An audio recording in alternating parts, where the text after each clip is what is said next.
Welcome back. Well, I did say it was a packed show, and I think it certainly has been. Let's now get my final guest out before we get to the music. He's one of this country's greatest sportsmen, at the very top of his game for over 20 years. As I said earlier, he's got 16 world titles. Have a look at him at work.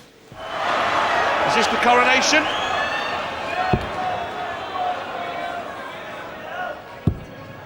Double 16 for the match. And it is world title number 16 for Phil Taylor. And it may well be the sweetest of the lot.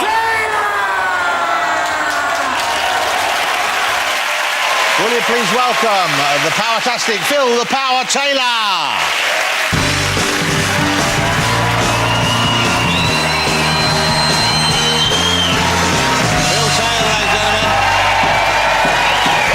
Thank you so much for coming on. Thank you, sir. Thank you so much. Come and have a seat. Thank you. I don't want to squeeze your hand too hard then, because I know that can lead to trouble sometimes. You're all right. We'll talk about that in a minute. Hey, congratulations. That was Phil, we just saw, winning your 16th world title. What a feeling. And that was a close one, wasn't it? That was quite close, that last one. It was the 200 grand first prize, what I'm more excited about. When did you first make... titles, you can't eat titles. Well, when did you first make serious money out of darts? Because I know back in the early days, didn't Eric Bristow lend you some money? Some of the other dart players helped you out? Eric sponsored me back in about 1987, I think it was, 1987, 88, and to go to the world. We used to have world ranking tournaments then, where you travelled around the world, like Vegas and Belgium and Jersey and places like this, where you'd pick ranking points up. So for go there, I mean, I had no money. I was on about £70 a week wages in them days. Wow. So Eric sponsored me, and then he sent me to all these places. Wow. On the condition that I paid him back, which was great, really, because it made me into a winner. So once I'd earned £8,000 or whatever it was I owed him, then I was on bonus then. Let's go back to the final, because that was exciting. And, you know, you made a joke about the money, I know, but it must be a big deal to have done it again. To have done it again and to actually stay on top. Well, it is for me. I mean, I'm 52. I'm 53 this year, so it's massive. I mean, the young kids coming through now, all over the world, are just getting better and better and better. And the standards improved. It's like any sport, you know. They're more dedicated. They're not like the older players where they went out and enjoyed themselves. Now they're very, very serious. Do you think it will be made an Olympic sport? I know there's been some talk about people wanting it to be. Will we see it at Rio? I think you've got to. Yeah, I think you might have a chance. Actually, I think I mean, some of the sports don't do as well on ticket sales, obviously. So if you want a great atmosphere, a bit of fun, and a load of ticket sales, then stick us in. What's the argument against it being an Olympic sport? Do you know what they've said in the past? Because people have asked in the past for it to be included, and they've turned them down. I think it's because of the alcohol. Obviously, anybody that plays in the Olympics wouldn't be able to drink alcohol. And so what? The players are saying they don't want to go if they can't have a beer. No. No, the people. I think most of the players would embrace it. Yeah. But it's a proper serious sport. There's big money to be won, as you said. And you got drug tested immediately after you won the final, didn't you? Well, but that's the biggest question. Everybody thinks you get all this money in cash, and you go straight down the casino or nightclub and whatever. You don't. I bet in the early days you did get given a case full of cash, didn't you? No, never. No. Even when you first started out. I did have the first tournament I won when Eric sponsored me. I think I was in Canada. It was in Moncton in Canada, and I've got something like 20 quid in my pocket. That's all I got, and I won £4,000 in cash. And Eric's waiting at the bottom of the stairs there. Come here, you. So I had to give him the money. He said, right, you owe me £4 grand now. So that's the way it was. So you still only had 20 quid in your back pocket? I still only had 20 quid in my back pocket. Okay. So we asked you about the drug testing. So you did have a drug test after or just before the... There's me papers. It's all right. I'm trusting you. You don't need those drug test papers, look. If I was going to drug test anyone tonight, I'd start with Jeremy. Don't worry about that. Doping control form, big letters, urine. Yes. They don't test the other stuff as well, do they? They're taking the piss, aren't they? Oh. What you have to do, you have to go into the toilet. You imagine you're me, right? You stand up. Okay. So you have to go into the toilet. And first of all, he shakes your hands. Congratulations, Thank you. I've been a big fan of yours. I think it was one of my finest displays. Well, great. Well, I've been a big fan of yours for 25 years. I've won 16, don't you know? So now you get that bottle there. The bottle? Bottle there. And what you have to do now, take the lid off. We're imagining. Just imagine. Take the lid off. No chat. Put it there. Now then, you go into the toilet. Now drop your trousers in your pants. Wow. And lift your shirt up. Before we do that, do you have one with a wider top? Because I ain't going to get it in. It's about that big. So you strip in front of them? Yeah, you have to drop everything. Wow. And so in the room. And he but do you leans ever down. suffer from Shy Willy, as we call it? When, you Every know... time. Oh, my goodness. Every time. So Even you with the don't- wife, I think. So, so how long did it take you to go? It can take you... Well, what you do is you've got to do so many milligrams. It's about that far in the bottle. Yeah. And you think you're dying to go to the toilet. And trust me, you do about that much. That's it. So then you have to put the lid on and go and wait for about an hour, keep drinking water, they turn all the taps on. Wow. And you have to sit there until you can fill this bottle. And then it has to be a certain consistency.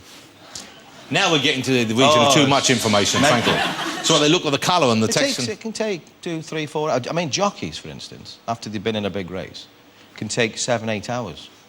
Wow. Because they're so dehydrated, see. Wow. It's fantastic. You know, we've got you here, and if you feel fit and able, and you're not too doped up on the stuff that you take to win, I'm going to ask you to... We've got you a darts here. Let's have a... I want to see whether I've got the skill against you. Would you like to see Phil play a little bit of darts, ladies and gentlemen? OK. Remember, you're meant to be a darts crowd, so you're allowed to go crazy, is that right? Yeah. OK, let's bring in the dartboard. Let's get up here, and you can give me some tips. Oh, I've dropped one already. Can I change my shirt? You want to put your dart shirt on? Yeah, of course I OK, do. well, in that case, I would like my dart shirt as well, please. All right.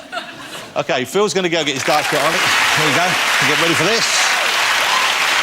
There we go.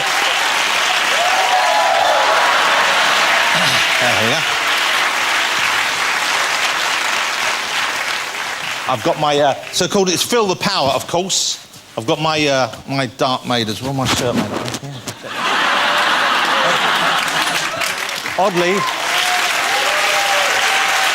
weirdly, I had that nickname for my teenage years before I ever picked up a dart.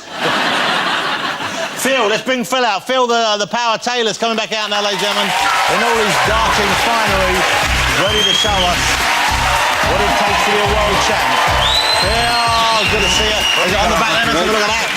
Yeah, the power on the wrist. All right. And if you'd like to come out, we need someone to score. And let's bring back out Jeremy, David, and Sarah. Come on out, guys. And you get a chance to play against a world champion. Okay, so here we've got David, Jeremy, and Sarah. Okay, so let's have a look at the nickname. The double 9 Lord, Pearson, Jeremy Piven, and of course Sarah, 3 in a bed Millican. 3 in a bed. Okay, so, should we do one dart each? Come on then. Put the foot on the other side of the hockey, we put it in the wrong place. So we can do it too then. far, that is.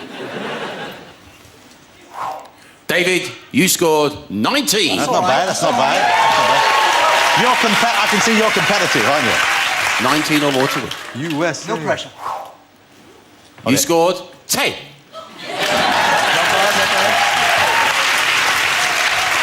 Go on, Sarah, come on, Sarah. Because 19 or more. 25. 25. Phil, can you do one from back over there? Let's go, let's do one for... Phil, if you get this in the board, you win the willy warmer from David, OK? Yeah, let's go over here. Guys, you come around the back here so no one loses an eye. Yeah. If I get one in, will you sign it for me, Dave? If you get one in, he'll wear it for you first. Further back, right back here. Oh, Christ. You can do... Phil, I think Phil can do this, don't you?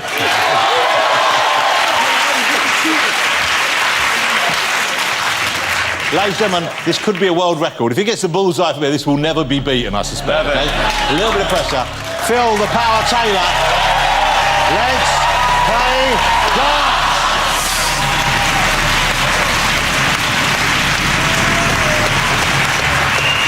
Ready? A bit of quiet, please, ladies and gentlemen. He needs to concentrate. Good roll. Oh, yes, come on, Joe.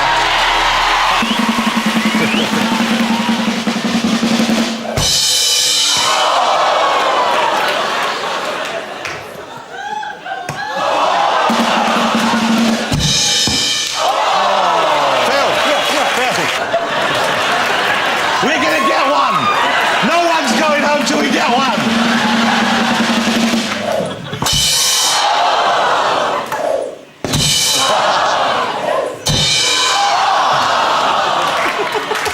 That was rubbish. Come there.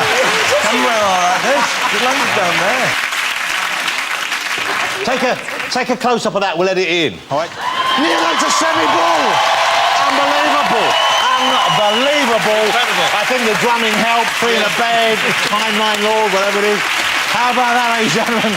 Nearly a world record. Come and sit down, guys. Will you join me in saying thank you to David Tennant, Sarah Millican, Phil, the Power Taylor, and Jeremy Piven. Sit yourself down, relax, we've got the music to come. Next week, I'll be joined by the supermodel Jerry Hall, comedian Mickey Flanagan, star of Quentin Tarantino's new movie Django Unchained, that's Jamie Foxx will be here, and Biffy Clyro performing live. But now, to take us out performing his fantastic single Lightning Bolt, it is Jake Bugg.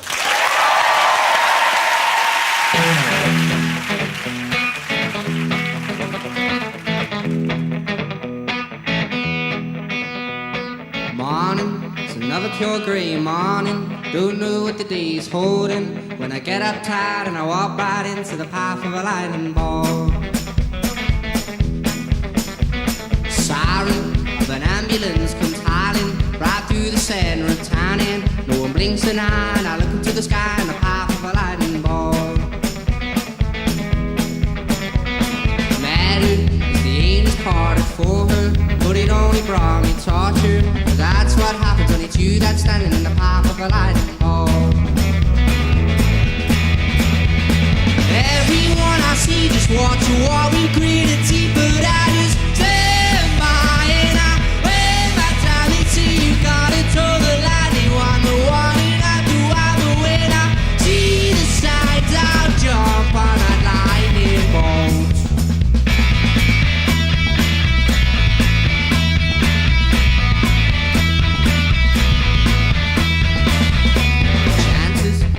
Not to take chances, and they say that there aren't any answers. They're starting to agree, but I woke suddenly in the path of a lightning bolt.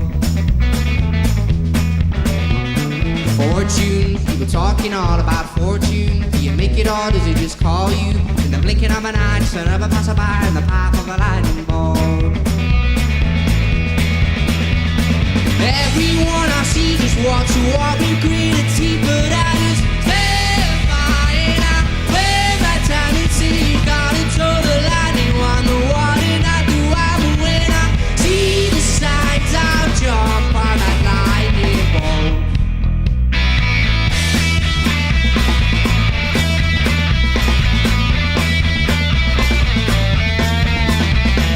Silence, slam back Eden skywards, and the moment got shattered.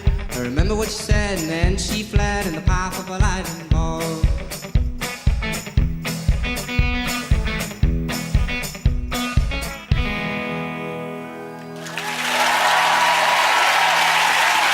Jake Bugg. Thank you, Jake.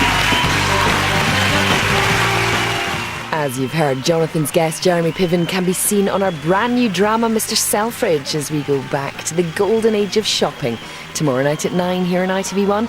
More of that on its way.